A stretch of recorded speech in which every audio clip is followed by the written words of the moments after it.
Hello, I'm Niharika Batra and I'm the Community Projects Manager at Southall Community Alliance.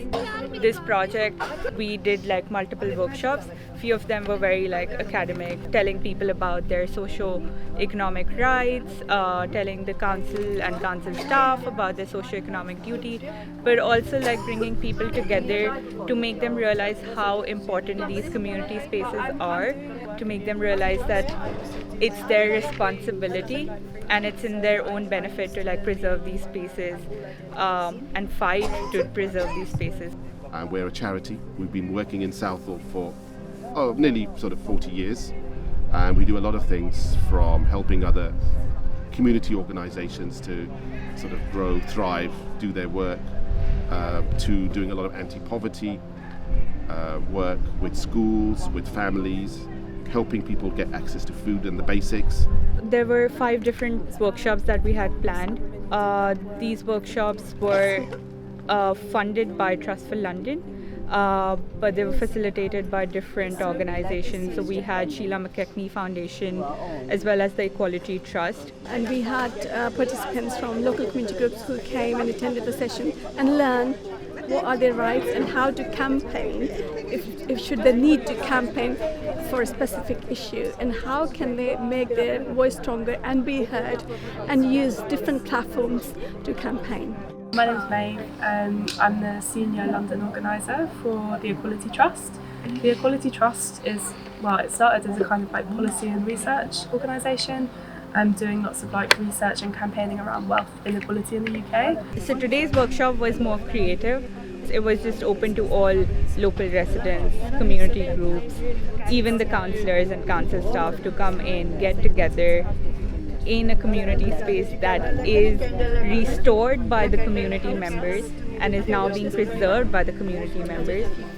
People had to think about a place that brings them joy, comfort, safety and what it looks like, and describe that to somebody without them having seen a picture of it, so that they have to really kind of pay attention to the details and share it with someone else, and then the other person does the same.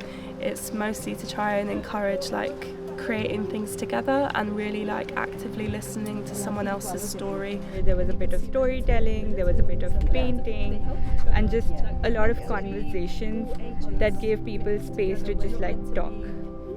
That's the flowers all run on left and right hand side of the flowers. Nice walk, benches are there, and then I didn't show a cafe is there.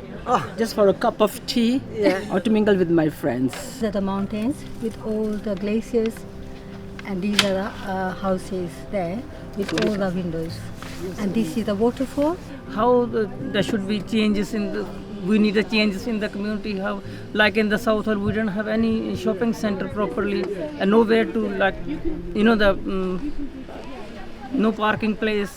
These kind of things we talk about. The very important things she was talking about. You could walk across the green or you could walk round the green, but whenever you go there you think, wow, this is an oasis of tranquility. They were planning to have access route onto the green and convert this green to play space. Now, as much as I believe in play space for children and adults, it would have ruined it. It would have changed the nature of this green, untouched. And last year we got the green protected. The council gave protection, so no developer can do anything on it. So whatever you have here, protect it.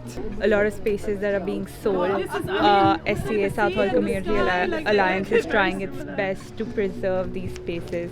And this project is to build capacity of community groups and different people and local residents to campaign to save and preserve these community spaces. Selling the manor house, discontinuing essential services such as sexual health, building a new leisure centre in existing place of an existing park.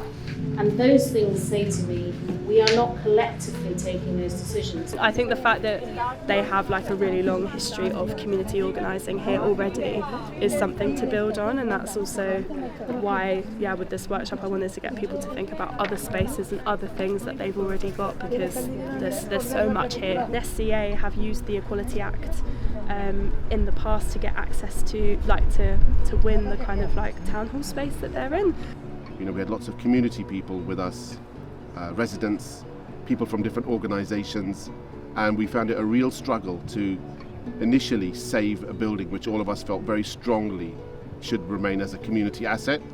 And then just by chance, we happened to speak to one of our colleagues who works for a nationwide campaigning organisation, and suddenly everything started to kind of click and flow more smoothly. And eventually we got legal advice, and it went to a court hearing, and we won. But the important point was, just from my perspective, I realised for residents how hard it is to actually run campaigns if you don't have the right people, if you don't have the right skills, and certainly if you don't have the right kind of advisors.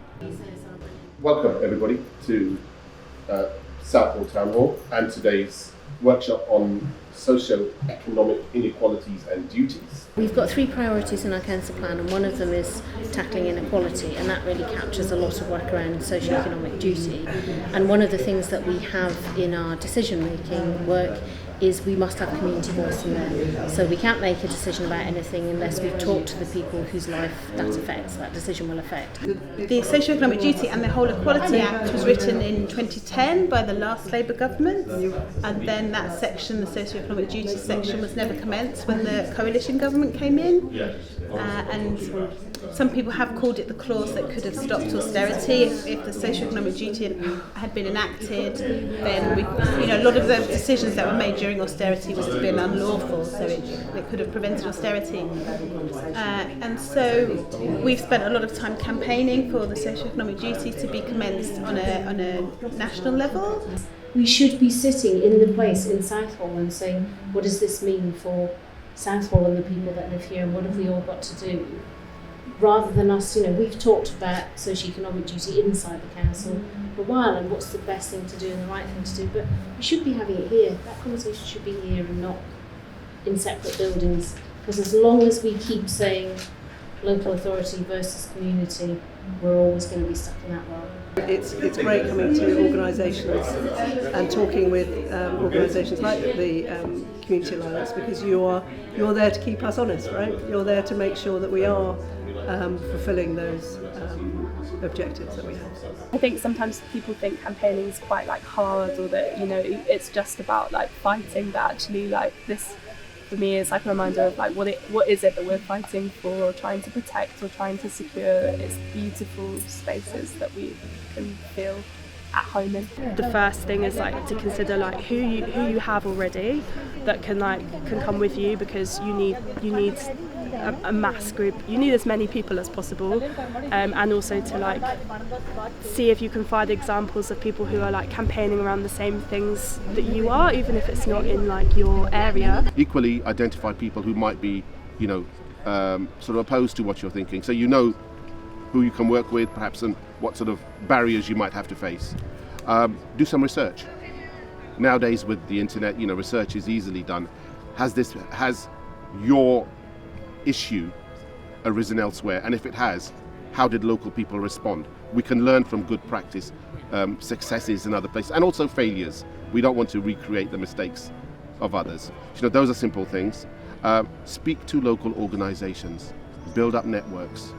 Most campaigns tend to have what we call a community wing, a community aspect, and then sometimes they progress maybe to a more legal aspect.